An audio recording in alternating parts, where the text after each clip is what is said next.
Alô, meus amados irmãos, vamos estar começando aqui a live da ministração da Igreja Evangélica Cristo Rei, né? Vamos estar começando aí às 19 horas, vou estar dando um tempo para que os irmãos possam entrar, possam aí estar cantando na live, né?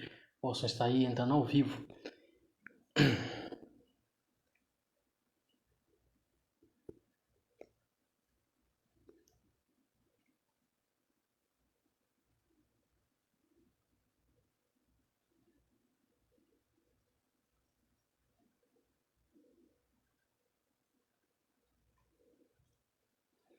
Ó, os irmãos estão entrando aí, vou estar esperando uns 5 minutinhos, irmãos, para as pessoas notarem aí a live, né? E eu queria saber se o áudio tá bom, se vocês estão escutando bem aí, tá tudo certo o áudio. Missionária Valéria, né? Pastor Raí, o áudio tá bom, o áudio tá falhado. Como é que tá aí o áudio?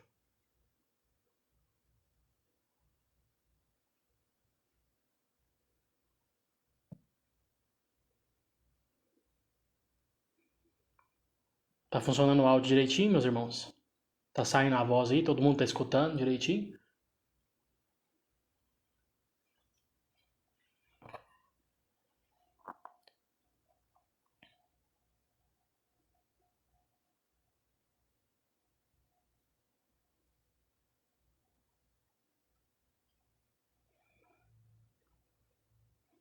Paz do Senhor, pastor Maura. Tá saindo o som direitinho aí, meus irmãos? Alguém me dá um retorno aí se tá saindo o som direitinho? Então tá bom, beleza. Tá esperando mais alguns minutinhos para tá chegando mais gente. A nossa meditação hoje ela é muito simples, né? O governo decretou outro lockdown, né? Nós não podemos sair de casa para adorar a Deus, então nós damos um jeito, né? Nós estamos modernizando sem mundanizar, né? Nós temos que modernizar a igreja sem mundanizar a igreja. Então nós temos que aproveitar aí, nós temos telefone, nós temos YouTube, Facebook, né, e outros artigos aí de uso, né, moderno para a gente estar espalhando a palavra de Deus. Nós então temos que modernizar sem mundanizar a igreja. Aqui em Catalão tem muitos casos de Covid, né? Um tempo muito difícil, um tempo complicadíssimo aqui em Catalão. Uberlândia também recentemente teve muitos casos. Então é meio que irreversível, né? A situação, pelo menos por um tempo. Temos que confiar em Deus, né? Temos que estar obedecendo o que Deus manda, o que os políticos pedem, né? Não podemos estar causando insurreição, né? Para a palavra de Deus não ser mal falada, né? Para a gente não ser mal falado na boca daqueles que não se julgam aí crentes, né? Nós temos que tomar cuidado. Bom, a palavra de hoje ela está lá no Salmo 121. Quem leu a descrição do vídeo aí vai ver que é o Salmo 121. Vou estar esperando algum momentinho aí para os irmãos estar abrindo a Bíblia, né? O Salmo 121, do verso 1 ao verso 8, nós vamos ver o Salmo por completo hoje. É um Salmo bem simples, bem conhecido, porém é um Salmo que nos dá muitas informações sobre o caráter de Deus. Sobre o caráter de Deus, né? Um Salmo que vai descrever aí Deus como um guia, como um vigia, né? O guarda de Israel. Uma palavra de que Deus ele é um guarda, né? Um vigia. Então, Salmo 121, verso 1 a 8, diz assim a palavra do Senhor. Elevo os meus olhos para os montes. De onde me virá o socorro? O meu socorro vem do Senhor, que fez o céu e a terra. Não deixará vacilar o teu pé, aquele que te guarda não tosquenejará. Eis que não tosquenejará, nem dormirá o guarda de Israel. O sol não te molestará, o Senhor é quem te guarda, perdão. O Senhor é a tua sombra, a tua direita.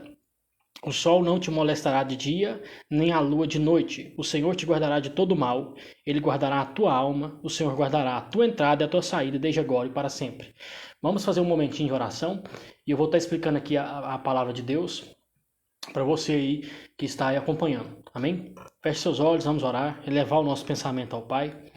Senhor Deus e nosso Pai, que Tu, Senhor Jesus Cristo, venha iluminar os nossos corações, a nossa mente, abrir nossos olhos, nossos ouvidos para a Sua palavra que hoje é pregada. Que cada um dos irmãos possa receber no seu coração a aplicação dessa palavra mediante o Espírito da verdade. Que o Senhor Deus venha avivar seu povo. Que aquele que precisa de uma providência divina, de uma intervenção, de um milagre, de um socorro, possa ser atendido pela sua onipotência, meu Deus, pela sua força, pelo seu poder. Que também aquele que precisa de refazer uma aliança, que hoje possa se prostrar diante de Deus e buscar a imagem daquele que é o consumador da fé, o autor e consumador da fé. Em nome de Jesus, Pai, nós te pedimos que ilumine nossos corações e nossas mentes, que cuide de nós enquanto nós recebemos a palavra do Senhor. Em nome de Jesus nós lhe pedimos. Amém. Bom, a primeira coisa que eu quero destacar é que o Salmo 121 ele faz parte dos Cânticos dos Degraus. Né? Na sua Bíblia, aí, no topo dele vai estar escrito assim, Cântico dos Degraus, ou ainda Cântico, né, de Romagem, Salmos de Romagem. Então o Salmo 121 ele faz parte do Salmo de Romagem, o Salmo de Romaria. Do Salmo 120 até o 134 são 15 salmos, e eles fazem parte dos Salmos de Romagem, os Salmos de Romaria. O que é uma romaria? Literalmente uma procissão. Lá em Israel, quando o povo ia adorar a Deus no tabernáculo, eles tinham que sair de onde eles moravam para ir para Jerusalém. E Jerusalém ficava no topo do monte. Né? Então o povo tinha que sair de onde eles moravam e caminhando até esse monte. Por isso é chamado de Cântico dos Degraus. É um cântico da subida. Né? E essas festas que eram feitas em Israel eram 7, que é a festa da Páscoa, a festa dos pães asmos, a festa das primícias, a festa de Pentecostes, a festa de trombetas, a festa do Yom Kippur, ou Dia do Perdão, e a festa dos tabernáculos. E 3 vezes por ano, pelo menos, os homens tinham que subir todos eles a Israel, a Jerusalém, para adorar o Senhor Deus dos Exércitos, que era na Páscoa, que era em Pentecostes, e que era na festa dos tabernáculos. Guarda bem essas festas aí. A Páscoa é o dia que Jesus morreu. Né? Jesus foi crucificado na Páscoa. O dia dos pães asmos é um segundo dia depois da Páscoa. Né? Nós vemos aí que Jesus foi crucificado numa sexta, sábado era dia de pães asmos e domingo é dia das primícias. Por isso que o apóstolo Paulo fala que Jesus é a primícia do Senhor. Ele é o primeiro de uma nova raça. Ele é o primeiro de habitantes que estão no céu. Né? Todo crente que é nascido de novo pelo Espírito Santo, ele não habita nessa terra. Ele não é dessa terra. Ele habita no céu. E embora ele seja aqui hoje nessa terra, um dia ele chegará ao topo, que é o céu. Um dia ele chegará à glória de Deus. E aqui o salmista ele vai falar para nós aqui o que é confiar em Deus. Quem que é Deus, de fato? Ele vai dizer o seguinte, eu elevo os meus olhos para o monte, para os montes, de onde me virá o socorro? Então quando aquele povo subia de suas casas ali para o templo de Jerusalém, para adorar a Deus no tempo do rei Salomão, no tempo do rei Davi, no tempo do Roboão, no tempo de Ezequias, no tempo do governador Neemias, do escriba Esdras, né, do sacerdote Zacarias, né, do profeta Ageu, do profeta Naum, quando tinha o primeiro e o segundo templo de Israel, aquele povo então eles subiam e eles viam ali o templo, então eles elevavam seus olhos para o monte de Sião. O Salmo 125 diz que os que confiam no Senhor são como os montes de Sião que não se abalam, mas permanecem para sempre. É desse tipo de imagem que o autor aqui, que é Davi, né, está dizendo. Né? Davi aqui é o autor desse cântico dos degraus, né? Salmo 121. Então, o Salmo 121 e 125, eles são meio que um complemento. Né? Eu elevo os meus olhos para os montes. De onde me vem o socorro? O meu socorro vem do Senhor que fez os céus e a terra. Aquele que confia no Senhor, então, é como um monte de Sião que não se abala. Então, o Salmo 121 é um cântico de romagem, uma romaria. Ele é feito, então, para que as pessoas que se deslocavam até Jerusalém cantassem ali até chegar em Jerusalém no templo. Né? Eles iam cantando. É igual hoje a Igreja Católica faz romaria, não faz procissão nas ruas, né? Com santo, carregando santo. Era mais ou menos aquilo ali, só que sem carregar o santo. Né? Era louvando ao Deus de Israel com suas bocas, né? Com suas ofertas. E eles iam caminhando para Jerusalém para ali sacrificar no dia da Páscoa, no dia do Pentecostes, na festa de tabernáculo. A paz do Senhor, meu irmão Florindo José. Um abraço para o Senhor, Deus abençoe a sua vida.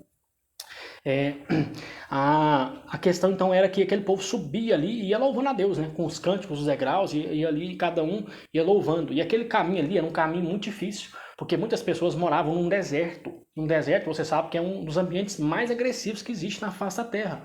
Né? O deserto, que é muito quente, e a tundra, que é muito fria. Então são ali habitats, né, muito difíceis da pessoa sobreviver de uma maneira fácil, né? A pessoa sofre, é um calor muito forte, é um calor que agride. Então aquele povo ali ainda tinha forças para ir cantando a Deus, né?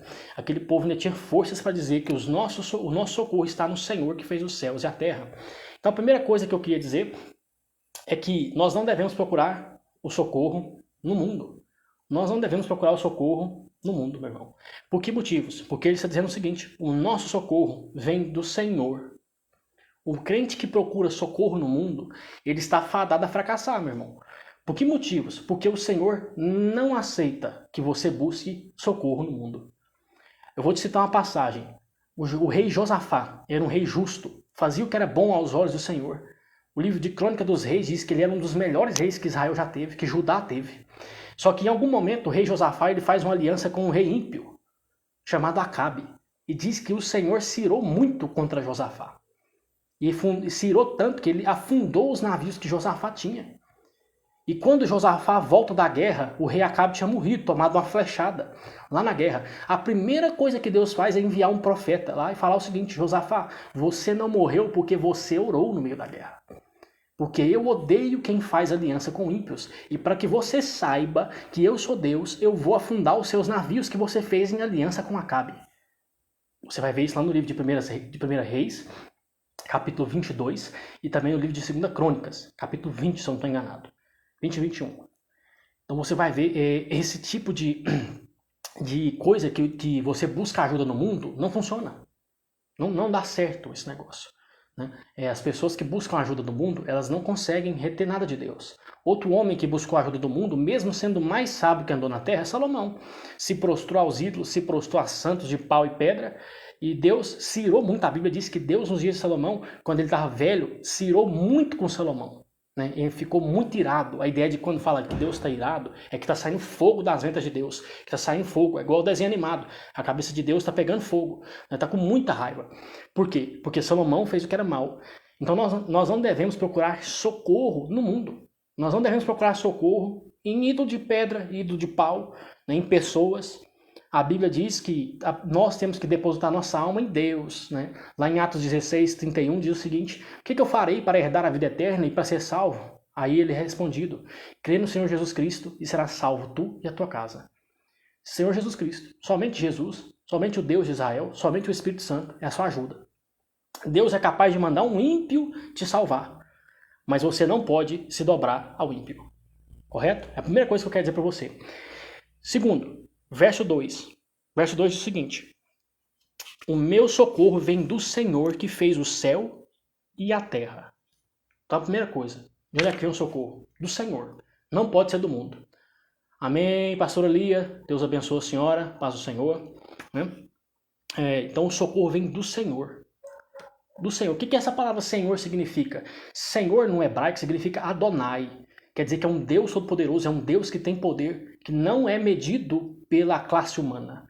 Não tem como medir Deus pelos padrões humanos. Não tem como medir Deus, como diz a minha mãe, Deus não é gente. Né?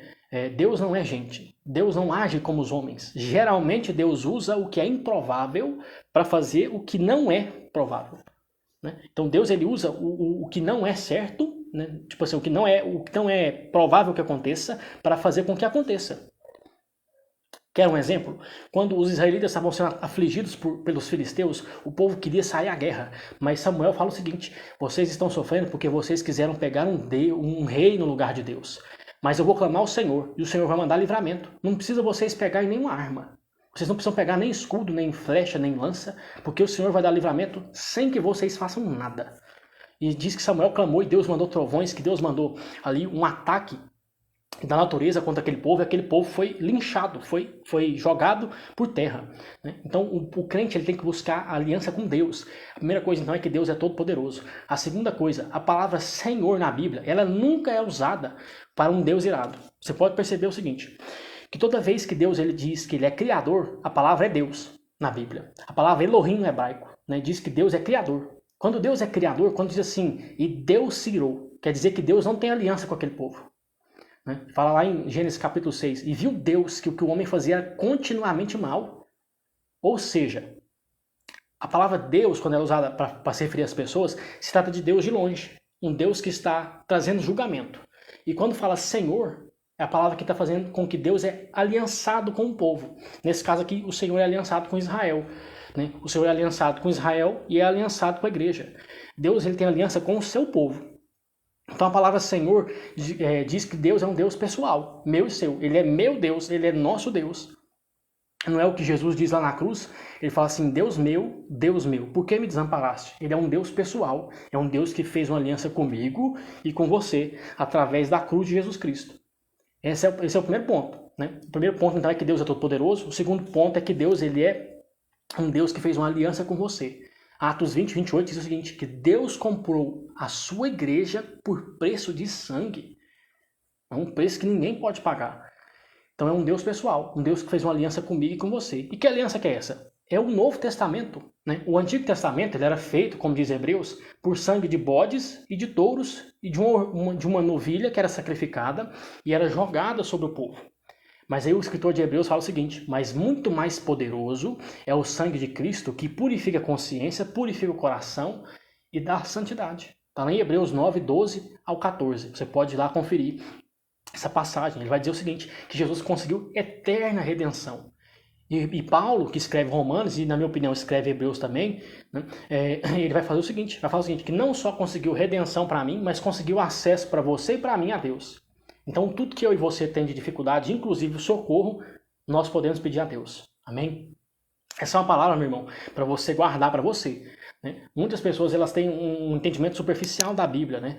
No sentido de pensar, não, Deus vai me livrar, Deus vai me guardar, mas no fundo mesmo, assim, elas têm que buscar mais de Deus. Né? Elas têm que entender mais de Deus.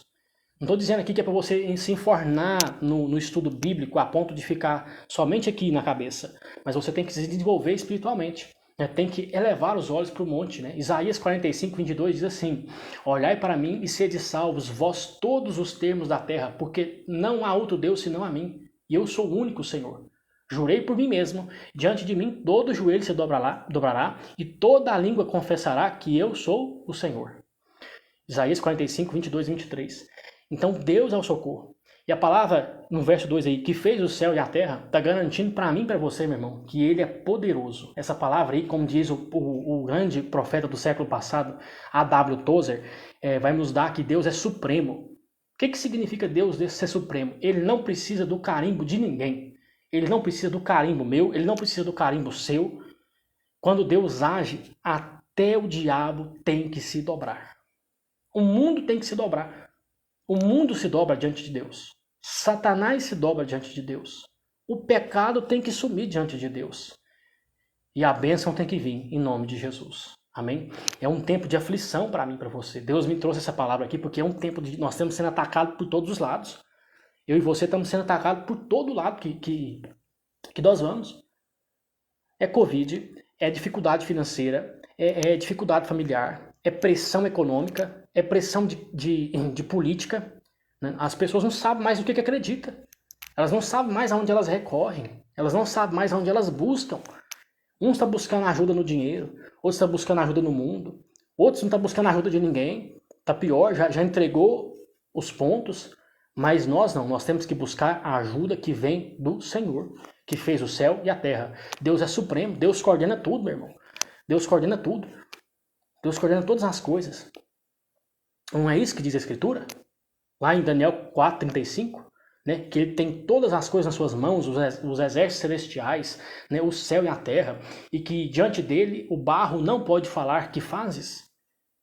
Então Deus dobra qualquer um, meu irmão. Você pode ter confiança. Se você clamar, Deus vai te atender. Porque Ele é supremo. Verso 3. Não deixará vacilar o teu pé. Primeira coisa, então. Deus é supremo. Segunda coisa. Ele é tão supremo que Deus não deixa você nem vacilar. Né? Então, para você aí que tem caído no mesmo pecado, você que tem se desviado da palavra, você que está sofrendo ataque espiritual, você que está sofrendo aí uma depressão espiritual muito forte, porque hoje são dias de depressão espiritual, meu irmão. Hoje são dias de crentes salvos, crentes que são regenerados pelo Espírito, tem o Espírito Santo dentro do coração dele, ele é crente, ele é fiel a Deus, mas ele hoje sofre ataque espiritual. Satanás ataca ele de todos os pontos. Ele não consegue, de modo nenhum, se firmar com força em Deus. né? Ele, de um modo ou de outro, ele está sempre com a cabeça baixa, ele está sempre cansado, ele vai no culto, mas ele escuta a palavra, e a palavra entra no ouvido e sai no outro, ele dobra os joelhos para orar, e ele não consegue orar mais de 10 minutos, ele não consegue orar mais de 15 minutos, ele vai ler a Bíblia, ele lê um capítulo, ele já está cansado, amém? Mas eu estou dizendo, eu não deixo o seu pé vacilar. Lá em Deuteronômio 32, 35, Deus faz uma ameaça a Israel dizendo a mesma coisa. Fala assim, eu não vou botar a mão quando o pé de vocês vacilar. Só que lá ele está falando de juízo. Né? Tem até um sermão muito famoso de um pregador chamado Jonathan Edwards, nesse verso, Deuteronômio 32, 35. É quando vacilar o teu pé. É um sermão de ira, do qual Deus ele está irado com o seu povo. Né? Porém, aqui Deus não, está dizendo o seguinte, eu sustento vocês. E aí ele diz o seguinte, aquele que te guarda não tosqueneja. O que é isso? Aquele que guarda você, meu irmão, aquele que está com o olho em cima de você, aquele que é Deus que está com o olho em cima de você, aquele que é o providenciador que está com o olho em cima de você, ele não dorme. Ele não tosqueneja, ele não pestaneja, ele não tira um cochilo, ele não tira meio cochilo, ele não tira uma soneca, ele não descansa 10 minutos. Por quê? Porque Deus tem um atributo extremamente importante. Deus é incansável, ele é inexaurível, ele não se cansa. Se colocar eu e você para correr 1 hora, nós vamos estar cansados, a ponto de a gente não estar conseguindo nem falar. Mas Deus não, meu irmão. Ele está de pé e ele não dorme. Ele é um guarda, ele é uma sentinela que não dorme de jeito nenhum, ele nem pisca. É uma sentinela que nem pisca. Então ele diz o seguinte, o guarda que te guarda não dorme. Além disso, tem outra coisa. Verso 4, eis que não tosquenejará, nem dormirá o guarda de Israel. O apóstolo Paulo diz que a igreja é o verdadeiro Israel de Deus. Então você é Israel, você faz parte do plano de Deus. Você faz parte do que Deus quer construir nessa terra até que chegue a plenitude dos tempos. Que vai vir céu, vai vir a glória de Deus, vai se resplandecer 100% nessa terra. Então ele vai falar o seguinte, eu não tosquenejo. Primeira coisa então, Deus é um sentinela que não dorme. Já é complicado você equiparar isso aí, porque você dorme, você descansa. Você tem que descansar, senão você não rende. Mas Deus não, ele não dorme. Satanás também não dorme. A Bíblia diz que Satanás ele fica ao redor, tentando tragar as pessoas, né? Tentando devorar elas, como um grande leão que come. Né? Como um grande leão que ataca a sua vítima no pescoço, Satanás é. Mas a Bíblia diz que o Senhor, o guarda de Israel, também não dorme. Então a Bíblia diz que Deus não dorme. Então esse é o primeiro ponto. Segundo ponto, se ele é um guarda, ele tem que ter algum equipamento. Certo? Ele tem que ter algum armamento, algum tipo de arma. Então deixa eu te falar as armas que Deus usa. A Bíblia diz que lá em 2 Coríntios 10, 4, que as armas da nossa milícia são segundo a fé, não são carnais, mas são poderosas em Deus para destruir fortalezas, sofismas, mentiras. As armas que os crentes têm, que os homens que Deus tem, elas são poderosas para destruir fortalezas. Guarda bem esse verso, 2 Coríntios 10, verso 4. Então Deus ele é poderoso, ele tem as melhores armas. Deus ele tem as melhores providências para mim e para você. Se juntasse todos os tanques de guerra da Terra, todas as .50, todas as .30 que existe, todo tipo de arma, calibre 9mm, 762, 556, todo esse tipo de coisa, não daria a potência que Deus tem. Todos os mísseis Jericó lá de Israel não dão conta do tanto que Deus é poderoso. Porque é um guarda que não dorme e é um guarda que tem a maior potência de arma, porque ele é soberano. Meu irmão, o plano que Deus colocou para sua vida, ele nunca vai dar errado. Você já pensou nisso? Ele nunca vai dar errado. Nós passamos por dificuldade, nós passamos por tribulações, por apertos, muitas vezes nós somos atacados, nós somos caluniados, nós somos levados ao extremo, a uma depressão extrema. Mas Deus está dizendo, eu sou o melhor guarda que tem. E aí, para confirmar, o que ele fala no verso 5? O Senhor é quem te guarda. O Senhor, o Deus dos exércitos é quem te guarda. Eu sou o seu guarda. Eu sou o seu guarda pessoal. Tem muita gente aí que tem dinheiro que tem guardas pessoais, né? Mas esses guardas pessoais, eles muitas vezes falham. Nós já não vemos aí presidentes que têm serviço secreto que de uma hora para outra morrem, são assassinados em público. Mas Deus está dizendo, eu sou o seu guarda. Aí no verso 5 ele diz, o Senhor é a tua sombra, a tua direita. Esse verso aqui, meu irmão, ele vai dar 2 atributos para mim e para você. O primeiro atributo de Deus é a onipresença. A sua sombra, meu irmão, ela nunca sai de perto de você. Você já reparou nisso? Onde você vai, sua sombra está. Não é? Independentemente do lado que o sol esteja, a sua sombra está sempre ali. Nem que ela esteja no centro, né? Meio-dia, ela está no centro de você. Né? Às 4 da tarde está à esquerda, está à direita. Então a sombra está sempre perto. Deus está dizendo, eu sou como a sua sombra, eu te sigo. Mas Deus está mais perto de você do que a sua sombra. Deus está do seu lado, Deus está dentro de você. Deus te cerca, te ronda com o seu exército celestial, com o seu espírito. Deus ali está ali baixando guarda, colocando guarda, fazendo ali uma operação constante na sua vida. A providência de Deus, ela é gigantesca. O primeiro atributo, então, é que Deus está sempre perto, Deus é onipresente. Deus está em todos os lugares, ou melhor, todos os lugares estão dentro de Deus. O segundo atributo é a onisciência. Então, meu irmão, se Deus está perto de você sempre, Ele sabe tudo de você. Ele sabe o seu pecado, Ele sabe os seus erros, Ele sabe os seus acertos, Ele sabe a sua fraqueza e a sua força. Então você não precisa nem se preocupar. Jesus diz lá em Mateus capítulo 6, ele fala assim, não se preocupem com o dia de amanhã, basta a cada dia o seu mal, porque antes de vocês pedirem, o vosso Pai que está no céu já sabe, já ouviu o que vocês estão dizendo. Amém? Ele já sabe e ele já ouviu e já está pronto a atender. Ele ainda para terminar, ele fala o seguinte, pedi e dar-se-vos-á, batei e abri-se-vos-á, buscai e acharei. Porque vocês, sendo maus, sabem dar o que é bom aos seus filhos, quanto mais o Pai que está no céu não vai abençoar vocês com bênçãos grandes. Então, meu irmão, o que eu digo para você é, se apegue ao guarda de Israel. Se apegue, dobra os seus joelhos aí, marca um tempo no seu relógio, meia hora por dia, 20 minutos por dia, 1 hora por dia, se você tiver mais tempo. Pega a sua Bíblia, folheia e lê. Come as palavras de Deus, ora. Junta aí quem é casado e ora. Busca, se dobra diante de Deus. Pede a Deus aí o socorro. Pede a Deus a bênção. Pede a Deus a providência. Há uma famosa frase que diz o seguinte, quando você ora, não existe mais coincidência, tudo é providência. Tudo é providência. Para o crente, meu irmão, não existe coincidência. É tudo providência. Deus, então, é um Deus providente. Deus é um Deus que abre, estende a sua mão sobre a nossa vida. Amém? A Bíblia diz isso, que Deus ele é um Deus que tem providência para mim e para você. Verso 6. O sol não te molestará de dia, nem a lua de noite. Tá vendo aqui o que eu tinha dito lá no comecinho? Que aquele povo que subia no cântico dos degraus, eles eram assolados pelo sol e pela lua. Eles eram assolados pelo calor do dia e assolados pelo frio da noite. Porque no deserto faz muito frio de noite. Então está dizendo, olha, nem a questão ambiental vai te agredir, nem a questão comum vai te agredir, porque Deus é contigo. Eu não estou pregando aqui uma palavra de teologia de prosperidade, não, meu irmão. Estou pregando isso, não. Não prego teologia de prosperidade de jeito nenhum. Mas estou dizendo o seguinte, que Deus ele é fiel para fazer com que você termine o que você começou. Amém? Deus não te desampara.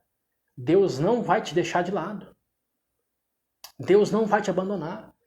Eu vou te dar um exemplo, de que Deus não abandona o homem que serve a Ele. O apóstolo Paulo, 2 Timóteo capítulo 4, verso 7, ele fala o seguinte, acabei a carreira, guardei a fé.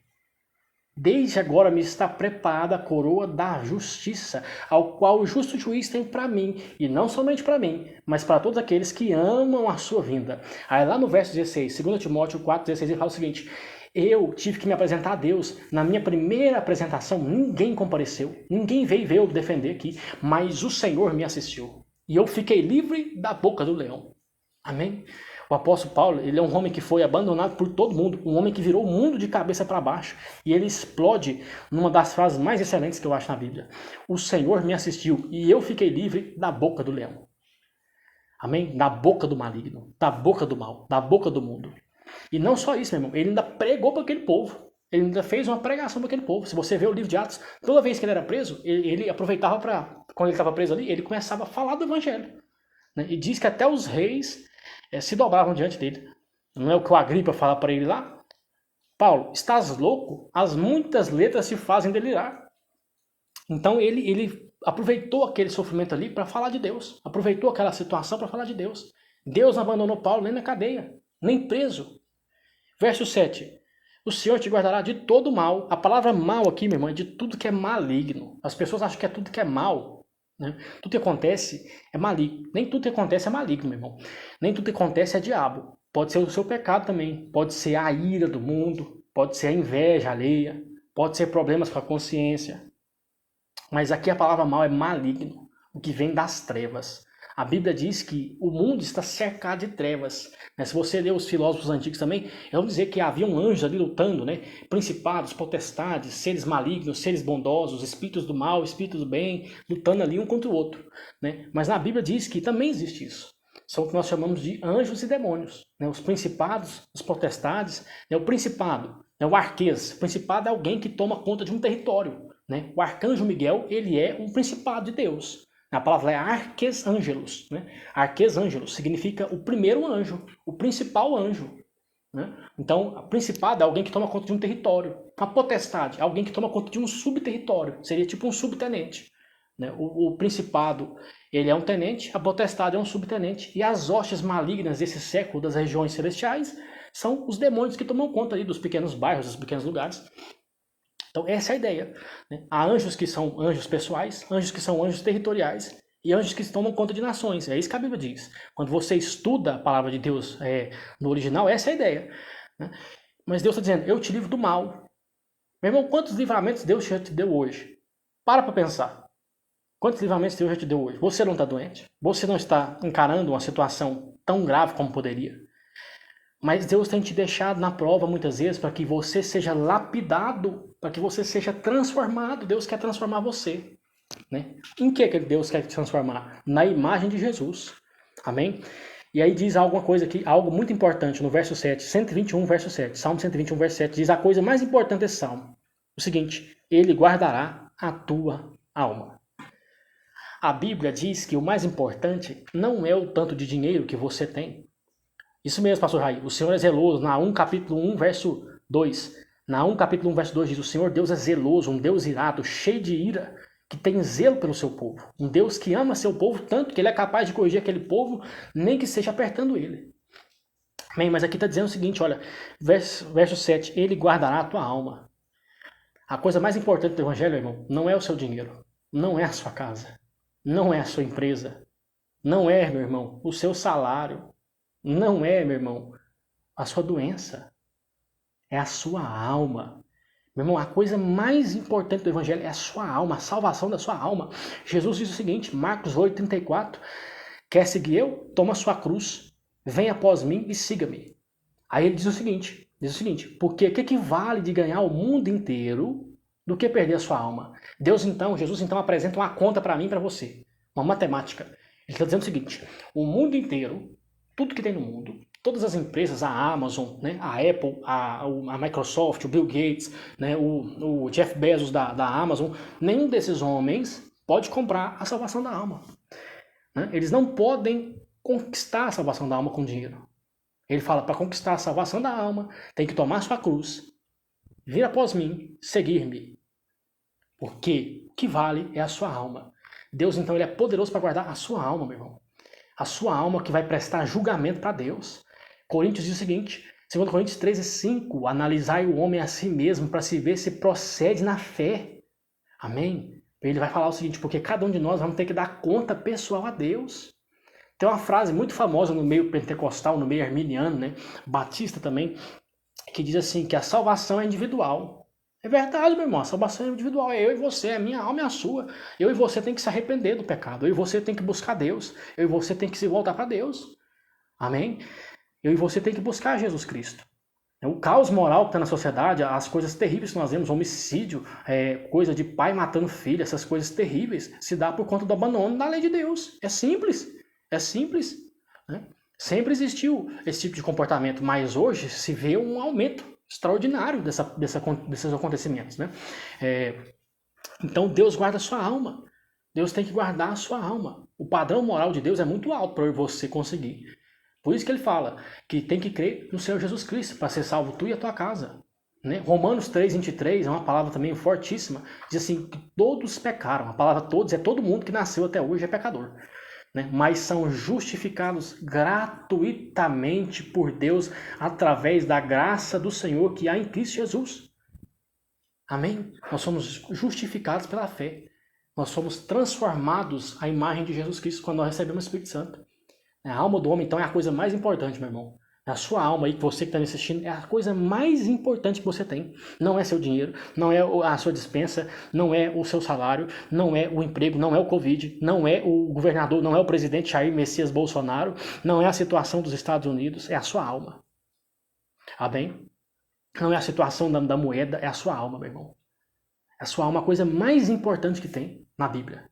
Amém? Que fique bem claro isso. É o verso mais importante. E ele encerra, eu estou encerrando já, meus irmãos. Ele encerra assim: o Senhor guardará a tua entrada e a tua saída, desde agora e para sempre.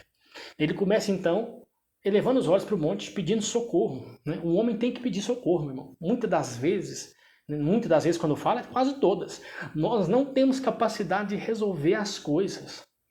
A Bíblia diz que eu e você temos que cuidar da nossa vida. O apóstolo Paulo fala, você tem que analisar a si mesmo se está na fé. O resto, meu irmão, você tem que deixar com Deus. Você tem que fazer a sua parte, você tem que cuidar dos seus filhos, tem que cuidar da sua casa, tem que cuidar do seu trabalho, certo? Mas o resto é com Deus. Que poder eu e você tem de mudar o mundo? A não ser com a nossa vida? Nenhum. Só Deus pode fazer as coisas. Só Deus pode fazer a grande engrenagem do mundo girar. Não é?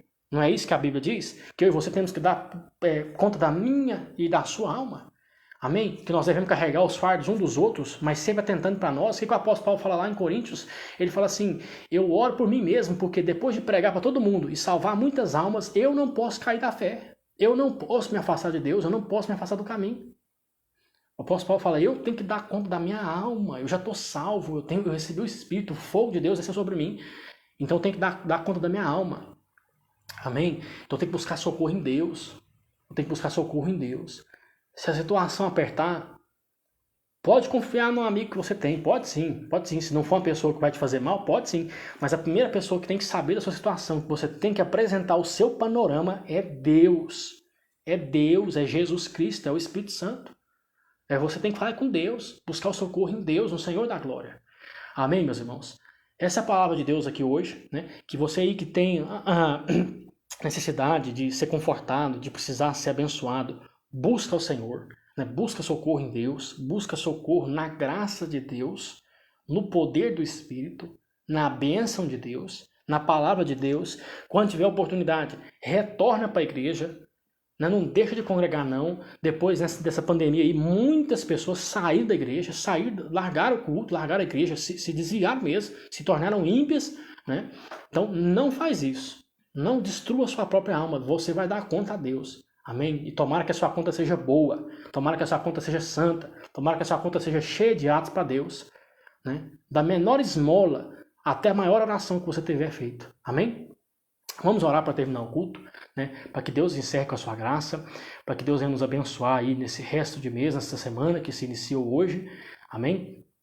Eu agradeço ao pastor Raiz Santos, a pastora Maura, a missionária Valéria, né? A irmã Elcivânia, o irmão Zé, né? Um abraço para o meu irmão Wendel, lá de Ipameri também, para a irmã Gabriela, da Igreja Cristo Rei, amém? Um abraço aqui de nós de Catalão, né? De meu e da minha esposa Maiara de Paula.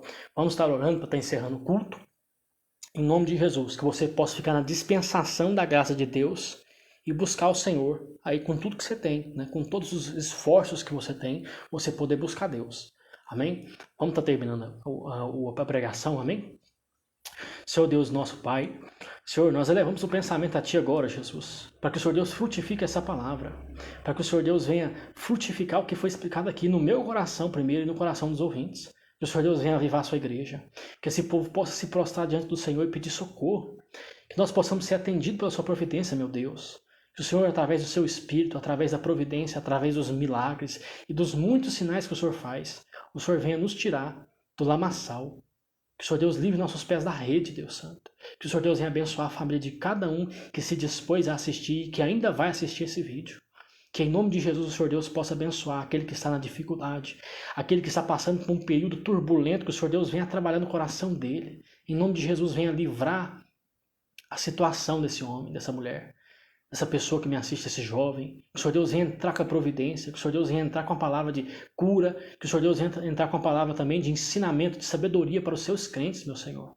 Em nome de Jesus nós pedimos que o Senhor Deus alcance as famílias, alcance os necessitados, alcance aqueles que precisam do Senhor. Em nome de Jesus. Amém?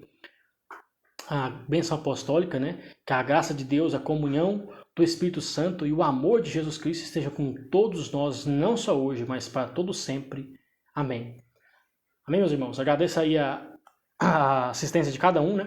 A audiência de cada um. Que Deus venha abençoar todos vocês que se disporam em assistir. Fique com Deus, até o próximo vídeo e até mais.